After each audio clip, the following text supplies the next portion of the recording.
À la une ce soir, 2 jours de plénière pour voter le budget primitif 2018 de la CTM. L'enveloppe annoncée est en baisse de 10 millions d'euros. Les élus sont toujours en train de débattre sur les priorités.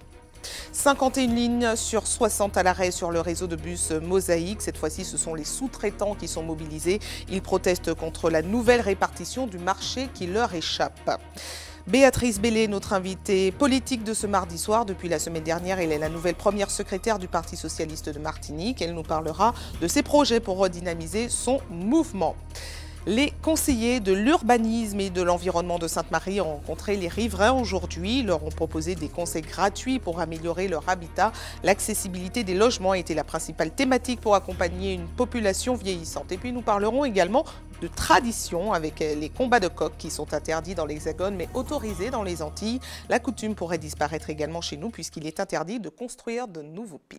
Bonsoir à tous, heureuse de vous retrouver dans cette nouvelle tranche info que vous pouvez suivre en direct sur Facebook. Nous commençons tout de suite avec le chapitre social. Le réseau de bus Mosaïque a une nouvelle fois été perturbé aujourd'hui. 51 lignes sur 60 sont restées à l'arrêt. Cette fois-ci, ce ne sont pas les salariés qui manifestent leur mécontentement, mais plutôt les anciens délégataires qui contestent la nouvelle répartition du marché. Un nouvel appel d'offres a été lancé par la CFTU et de nouveaux prestataires arrivent sur le marché. Ce nouveau conflit a encore une fois laissé de nombreux usagers sur le bord de la route. Voyez ce reportage de Jean-Marc Dabrun. Résignés, agacés, les usagers de Mosaïque accusent le coup. Je n'ai pas de voiture, j'espérais avoir un bus. Ben là, je pense que je n'irai pas travailler. Je devais aller à Île-de-Presse pour aller chercher des courses pour ma mère et j'ai vu qu'il n'y a pas de bus. Et je suis resté là pendant 2 heures pour voir s'il y a du bus. Aucune information affichée sur d'éventuelles perturbations, mais le constat est là. Les bus ne passeront pas par ces arrêts situés le long de la route de Balata. Comme hier, on les a vus passer, on les a entendus, on ne s'est pas posé de questions pour aujourd'hui. Donc pour nous, il y avait des bus aujourd'hui. Il faut se rendre au centre de Fort-de-France pour lire que seules 9 lignes sur 60 sont opérationnelles. À l'origine des perturbations, le blocage par un groupement de transporteurs des dépôts de la compagnie de transport foyalaise. Ils protestent ainsi contre la perte d'une délégation de marché. Pour ceux qui ont eu l'appel d'offres, ceux qui ont eu le marché, c'est-à-dire par la CFTU, aujourd'hui, pour commencer leur marché, ils n'ont pas les moyens humains et ils n'ont pas les moyens en matériel non plus, c'est-à-dire qu'ils n'ont pas les bus. Une contestation qui a déjà fait l'objet d'une décision de justice devant le tribunal de grande instance saisi en référé. L'attribution des marchés n'a pas été retoquée. Le groupement de transport demande donc l'action de l'État. Alors nous sommes arrêtés pour protester et pour demander aux services de l'État de mettre en place le contrôle de légalité qui fait la vérification dont est passé le marché. Depuis le 1er avril, les nouveaux délégataires ont commencé l'exploitation des lignes confiées et espèrent une avancée sur la question du transfert des salariés. Mais compte tenu que nous n'avons pas eu le transfert des salariés qu'on devait y avoir, puisque la partie sortante garde ces documents-là et ne transfère pas les salariés. Donc nous essayons d'assumer comme on peut. Une préoccupation partagée par la CFTU qui prône parallèlement l'apaisement sur ce dossier. Ce qui est nécessaire aujourd'hui, c'est que les salariés soient transférés, ensuite que des solutions soient trouvées pour l'ensemble des entreprises, de faire en sorte que les uns et les autres se retrouvent au mieux, pas nécessairement dans le cadre de ce marché de sous-traitance de la CFTU, mais il ne peut pas nous être demandé, en tous les cas à nous, CFTU, d'aller à l'encontre du droit. Un conflit qui se rajoute aux nombreuses autres perturbations qui ont déjà touché le réseau Mosaïque depuis le début de l'année, mettant régulièrement à l'épreuve la patience des usagers. Toujours au chapitre social et direction Paris, avec la mobilisation des agents de la SNCF qui impacte particulièrement nos compatriotes qui habitent dans des villes comme Melun. Il faut jouer des coudes pour se déplacer et comme chez nous, la lassitude des grèves à répétition dans les transports commence à se faire ressentir. Voyez ce reportage de notre correspondant Éric Dupuis. À 50 km au sud-ouest de Paris, la ville de Melun, où vivent de nombreux originaires antillais, d'habitude à 30 minutes de la gare de Lyon. Aujourd'hui, le temps de parcours a quadruplé. Du coup, j'ai dû attendre 1h30 sur le quai avant d'avoir un train qui a démarré 30 minutes après, avec les gens qui se bousculent, qui se montent dessus, prêts à tout pour rentrer dans le train. Limite, ça se bagarre. Enfin, vraiment, c'est trop. Ça, tu l'avais déjà vécu, ça? Non. une grève comme ça, aussi intense, non. Fonctionnaires, salariés du privé ou étudiants, ils sont des millions à être pris au dépourvu, même si le mouvement de grève a été annoncé à l'avance. Je prends les deux lignes où il y a plus de problèmes, mais j'ai pas pu aller en cours. C'est quoi votre temps de parcours habituel? 45 minutes. Et là, ça va donner 1h30. Alors face à l'incertitude des panneaux d'affichage changeants, une certaine lassitude a pris le pas sur la colère. La solution, c'est prendre des taxis, mais c'est payant. Oui, ou faire du covoiturage, mais c'est mieux de prendre, on a un forfait, pourquoi? Quant au soutien sur le fond du mouvement de grève, le sentiment des usagers est plutôt mitigé. On doit étudier le cas de ceux qui réparent les voies. Mais pour les conducteurs, les aiguilleurs, je pense que c'est mieux de supprimer, quoi. Supprimer le statut? Ouais, je pense. Surtout avec le privé qui va arriver, je pense qu'ils peuvent faire un effort. L'effort à faire sera dans un premier temps celui des voyageurs qui vont devoir s'organiser au vu de la durée du mouvement annoncé. Je vais dormir sur Paris déjà, chez ma tante. Et voilà, je vais essayer de voir parce que je crois qu'il y a un programme en fait, enfin, c'est 3 jours de grève par semaine. Du coup, je vais m'organiser en fonction de ça. 36 jours de grève à raison de 2 par semaine sont annoncés jusqu'au mois de juin. Ce mercredi, les perturbations sur le réseau francilien de la SNCF devraient être similaires à cette première journée de grève perlée. De retour en Martinique, c'était un rendez-vous très attendu par le syndicat UGTM représentant les agents de l'hôpital de Trinité. Ils ont rencontré la direction cet après-midi pour présenter leurs revendications qui sont les mêmes depuis 2015. Ils réclament de meilleures conditions de travail pour pouvoir mieux accueillir les patients.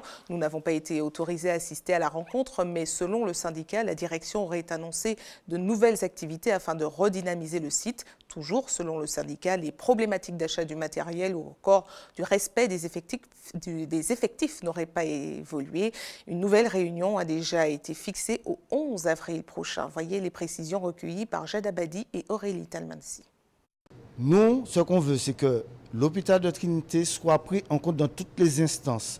Je vous donne un exemple. Nous, je siège au CHSCT. Au CHSCT, quand je vais m'asseoir, on ne parle que de PZQ. On nous dit qu'il n'y a jamais d'argent pour l'hôpital et nous voyons tous les jours des travaux se faire à PZQ. Nous, simplement, nous disons que nous, on a entamé des travaux à Trinité, on a arrêté les travaux.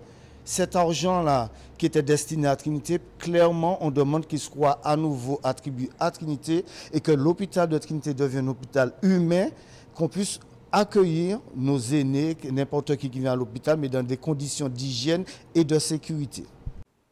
Faisons maintenant un point sur le bilan de la sécurité routière du long week-end pascal révélé par la préfecture aujourd'hui.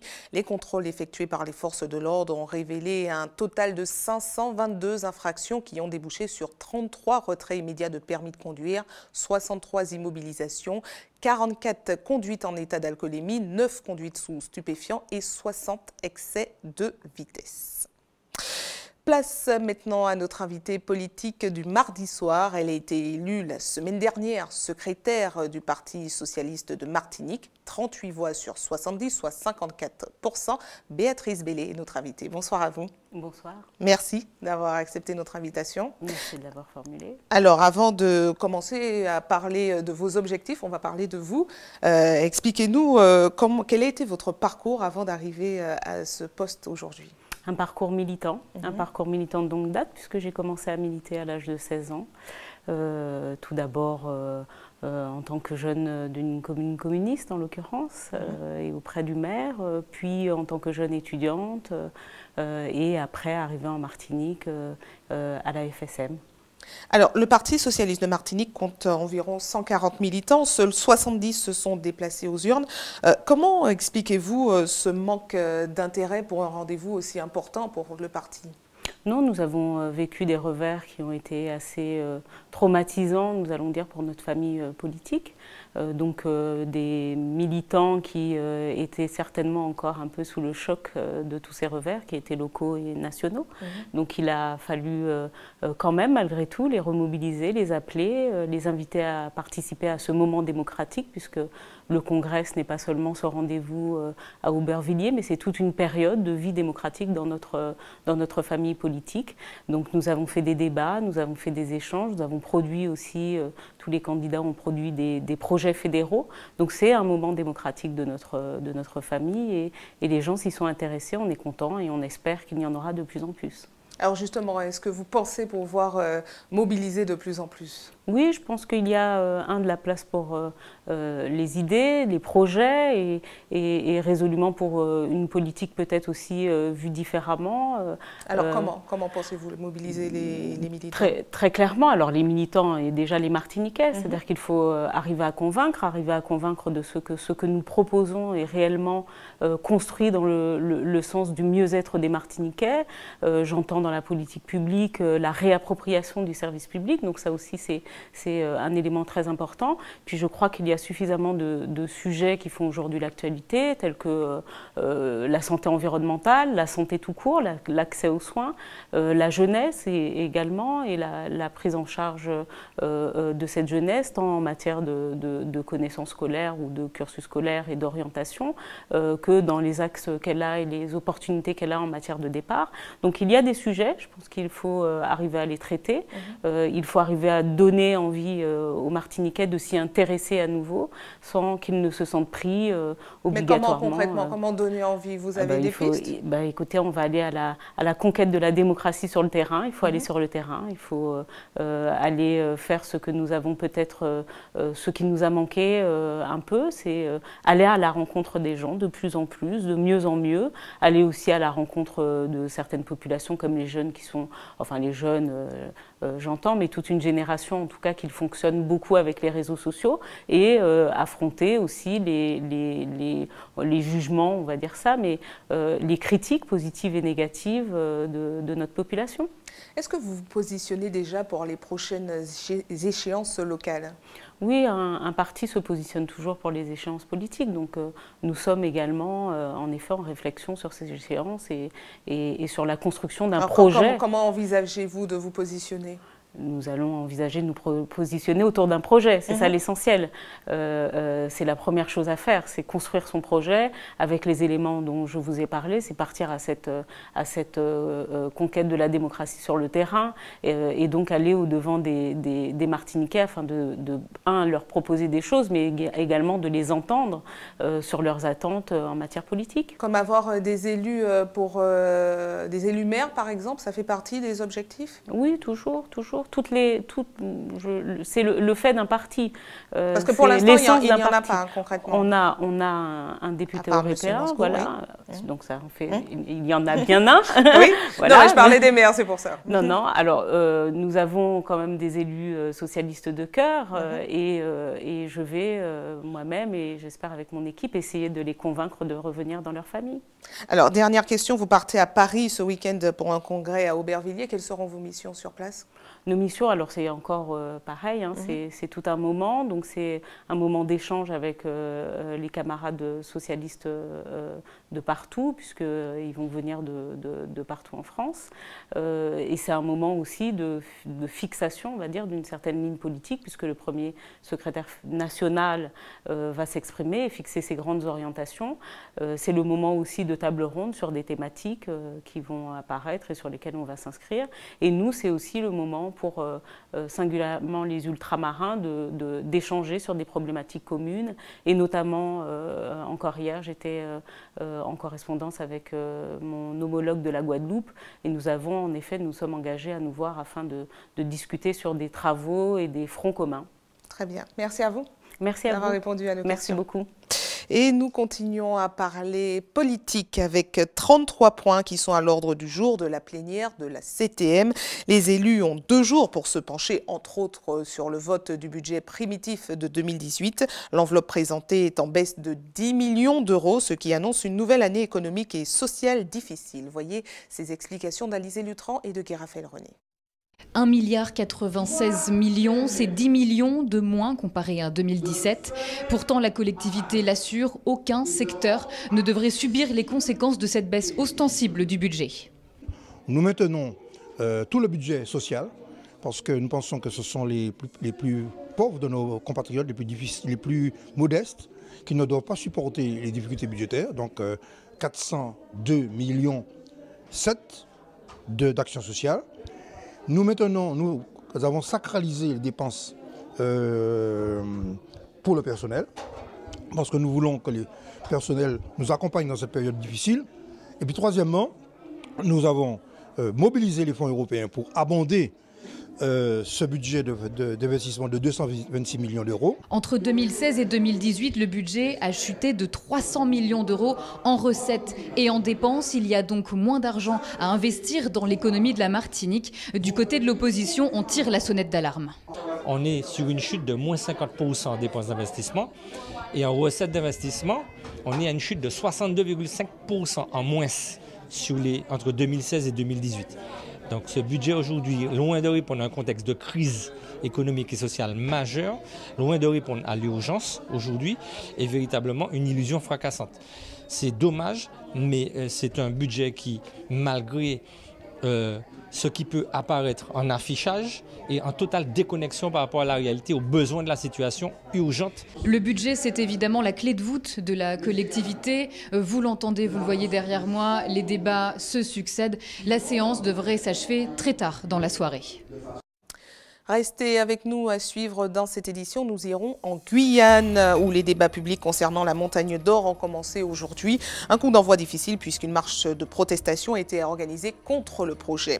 En Guadeloupe, les enseignants sont formés au yoga pour pouvoir intégrer la discipline dans les écoles. Les séances d'initiation des professeurs sont enseignées pendant ces vacances de Pâques. Et puis nous parlerons une nouvelle fois de la situation de la Dominique. 6 mois après le passage de l'ouragan Maria, les professionnels du BTP de Martinique ont organisé une opération de solidarité. Mais avant, parlons d'une rencontre organisée aujourd'hui à Sainte-Marie entre les conseillers de l'urbanisme et de l'environnement et les riverains. Il s'agissait de proposer aux Samaritains des conseils gratuits d'architecture. Un focus a été fait sur l'accessibilité des logements pour accompagner la population de plus en plus vieillissante. Voyez ce reportage de Jade Abelli et Aurélie Talmensi. Claude a aménagé le bas de sa villa car avec le temps, l'accès à l'étage devient difficile. Ce matin, un conseiller de l'urbanisme et de l'environnement spécialisé dans le bâtiment a visité les travaux. Très bien. Si vous avez encore la possibilité de saisir des objets, des casseroles, des verres, il n'y a pas de souci, vous le mettrez à la hauteur normale. Si le matin, vous avez un souci de santé, soit vous allez plutôt privilégier les rangements bas. Claude et son mari veulent améliorer l'accessibilité à leur logement sans aide. L'avis du technicien est donc le moyen de les rassurer sur leur choix. J'ai une polyarthrite et bon, mon mari il a eu quelques problèmes de santé. Comme l'espace était vide, donc je suis passée dans tous les bricots, machin chouette pour voir comment on pouvait aménager le sous-sol. Quand on entend architecte, on se dit waouh, architecte ça coûte. Mais quand je suis allée à La Réunion, j'ai entendu architecte, j'ai entendu association et j'ai entendu gratuit. Heureusement, les aménagements sont bien conformes. Comme eux, beaucoup de Martiniquais entament des travaux sans l'avis de professionnels, mais ce n'est pas sans risque. Nous pouvons solliciter le CAE à tout moment. Donc, au tout début des travaux, même pendant les travaux, au début des travaux, c'est quand même mieux parce qu'on peut mieux anticiper les différentes problématiques. Que ce soit par rapport à l'état du bâtiment, parce que tout n'est pas toujours possible. Il y a des aménagements qui sont faisables, d'autres pas. Même après les travaux, imaginons par exemple qu'il y a un souci de passage direct au niveau du dégagement, on sera obligé peut-être d'imaginer un autre accès. La topographie très pointue de la Martinique, son climat, sont autant de facteurs à prendre en considération dans la construction d'un logement ou son amélioration. Pour le Conseil de l'urbanisme et de l'environnement, il s'agit alors d'accompagner les particuliers et les collectivités gratuitement pour y faire face. On vient dans les différentes communes de l'île faire des permanences gratuites pour que tous les particuliers puissent venir poser leurs questions, avoir des réponses concrètes sur leurs problèmes au niveau de la construction, de la rénovation, de la maîtrise de l'énergie ou de l'accessibilité. En Martinique, 700 à 800 personnes font appel au CAUE chaque année. Partons en Guyane maintenant avec les débats publics concernant la montagne d'or qui ont commencé aujourd'hui. Des consultations qui devraient durer 2 mois et qui seront proposées sur tout le territoire. Le premier rendez-vous a plutôt mal commencé puisqu'une marche de protestation a été organisée contre le projet. Voyez ce reportage de nos confrères d'ATV Guyane. Après plusieurs mois de préparation au débat public concernant le projet Montagne d'Or, le Conseil national de débat public va donner la parole à la population jusqu'au 7 juillet. Un dossier présenté par la compagnie minière Montagne d'Or est soumis à ce débat. L'objectif est de permettre à la population de s'exprimer. Des experts interviendront pour éclaircir certaines questions particulières lors d'ateliers thématiques. On a eu déjà des concertations entre 2014 et 2016. Le débat est un cadre important, c'est un cadre de débat avec une indépendance de la commission qui garantit l'équilibre, qui permet à tout le monde de s'exprimer, et c'est très important pour nous. La concertation se poursuivra avec un garant dans le cadre de la loi, du Code de l'environnement, mais nous voulons continuer pendant le développement, pendant l'exploitation, si nous décidons d'aller de l'avant avec ce projet, la concertation au sein, par exemple, d'un conseil coutumier consultatif ou d'autres instances que nous pourrions être amenés à créer afin d'avoir un échange continu avec les populations des communes avoisinantes. L'ensemble des Guyanais doivent se déterminer, l'UTG comme d'autres organisations syndicales, comme d'autres cours constitués, comme d'autres associations, comme tous les Guyanais. Donc chacun est libre de son choix. L'impartialité de la décision finale appartiendra au Conseil et au maître d'œuvre.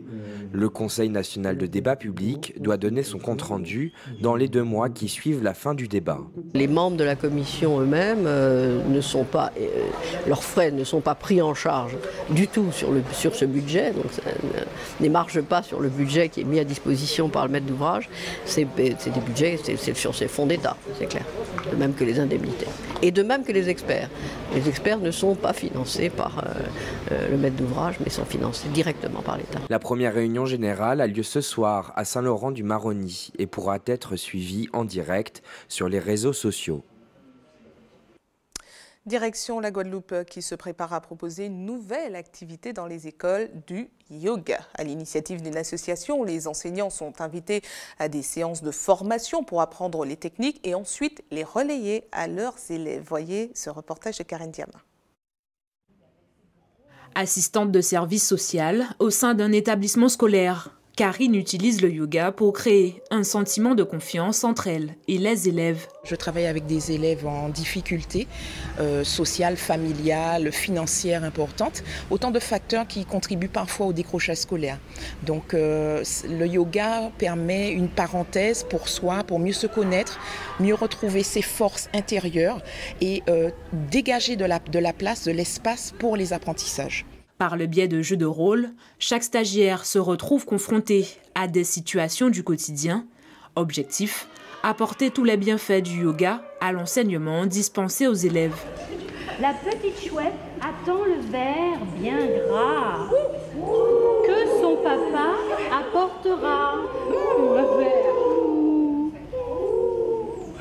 Pendant ce temps-là,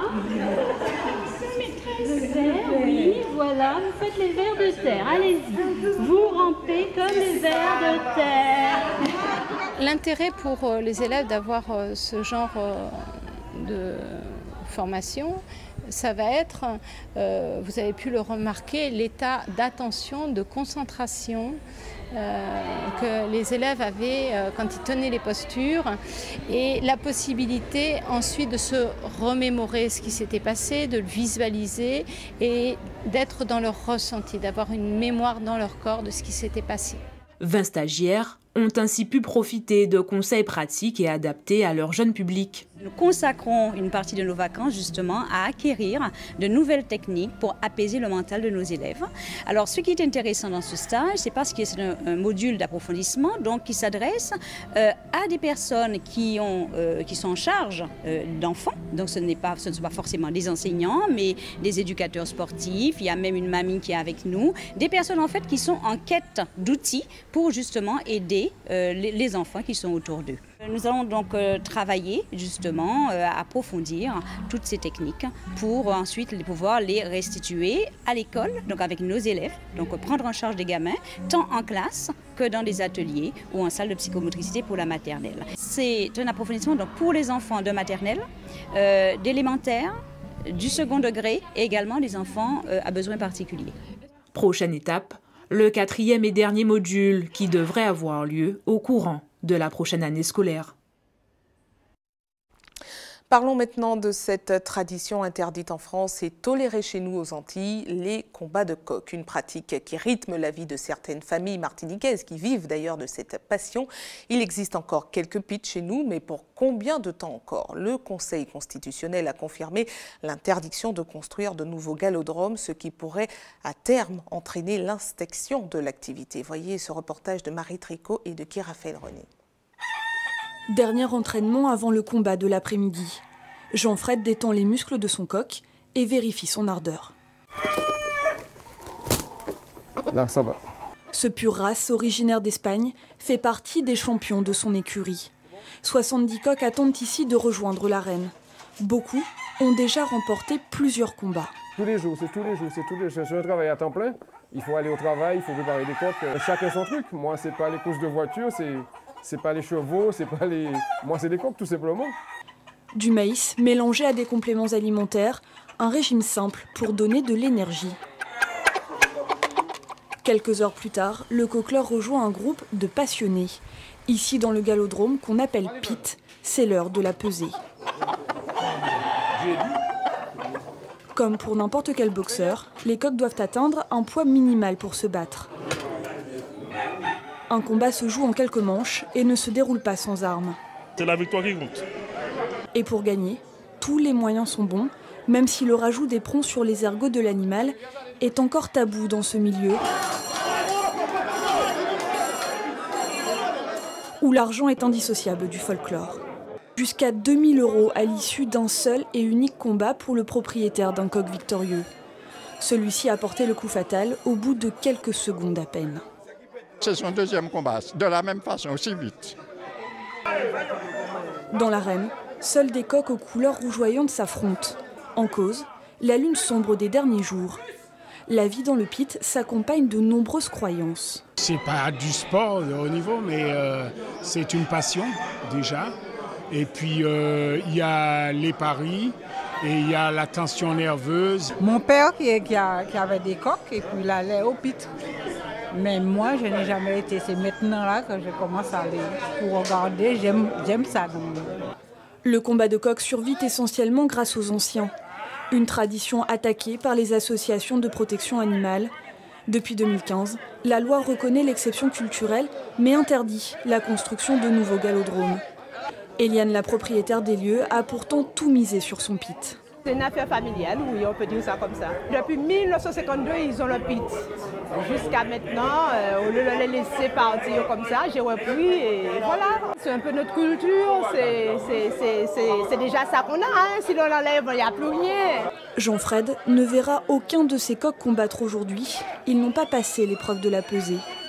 Mais l'éleveur reviendra tenter sa chance dès le lendemain. ATV toujours plus proche de vous, nous passons tout de suite à notre JT des communes.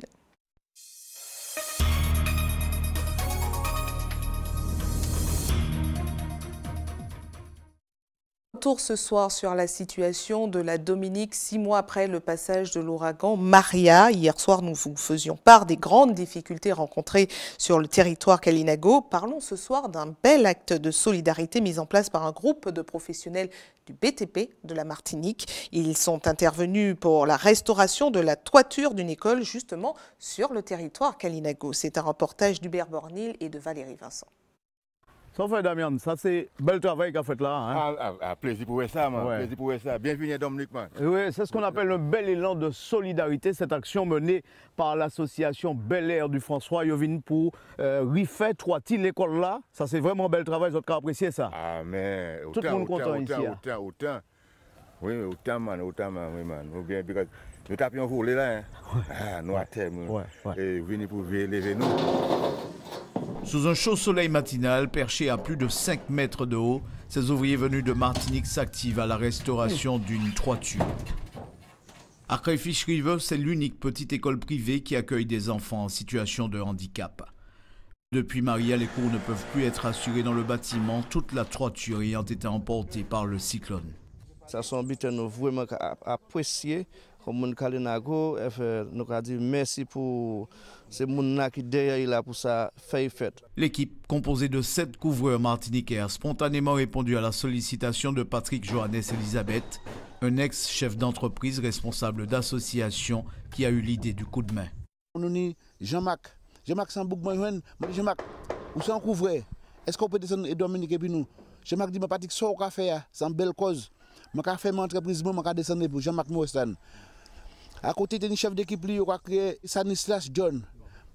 Stanislas dit, ou pas briser invité, c'est moi qui ai invité comme on descend Dominique et puis aujourd'hui, c'est Dominique qui a passé demain matin, c'est Sainte-Lucie, donc je vais descendre, c'est pour que tu payer billet. Il y a l'autre frère qui a créé José Renard. Je dis, pas une pièce problème, je vais descendre au force là. Un acte de solidarité qui a pu se réaliser grâce à de nombreuses aides obtenues ça et là des mains de particuliers en Martinique. Une grosse entreprise locale a joué le jeu en offrant des tôles. Les artistes également se sont mobilisés. Nous avons pu récolter des fonds et ce qui nous a permis d'acheter effectivement le matériel nécessaire pour pouvoir revenir ici à la Dominique et accomplir notre mission, on va dire ça. La dame a participé activement à l'élan de solidarité. Sur place, pendant que les hommes travaillent, c'est elle qui gère les petits déjeuners, dîners et rafraîchissements. Là, ils sont sur le toit, donc entre-temps, il faut de quelqu'un pour quand ils ont besoin de quelque chose, revenir à la maison et les ravitailler. Une vraie performance à mettre à l'actif de ces ouvriers couvreurs. En 2 jours, la toiture a pu être remise en état et la satisfaction du travail accompli. Ça nous content, c'est que si maman Kalinago qui est en situation de handicap, qu'elle peut vivre à l'école. Ça, c'est pour moi, c'est très important. Nous devons faire. Et bon Dieu merci. C'est donc pour que descendre à Tehodia, rien pas arriver, nous devons monter Martinique, nous avons un bel travail derrière nous. Et bien voilà le résultat, en tout cas, un coup de main réussi. Et Ginette, la maîtresse d'école, est contente. Les enfants pourront retrouver l'école, leur école, dans 2 semaines à peu près. Ginette, tout content, hein? Oui, moi content. Voilà, bravo à eux. Information pratique maintenant, avant de refermer cette édition. À l'attention de ceux qui souhaitent faire un don de sang demain, notez qu'une collecte sera organisée de 9h à 14h sur le parking du centre commercial La Galéria. Et puis, comme chaque jour ouvré, une équipe sera également à votre disposition de 9h à 16h à la Maison du Don, derrière le CHU Pierre Zobda-Kittmann au quartier La Ménard à Fort-de-France. Et c'est la fin de votre journal local et régional, mais ne bougez pas, la tranche info continue. On se retrouve dans une poignée de secondes avec Régine Germani en Tchèque. A tout de suite.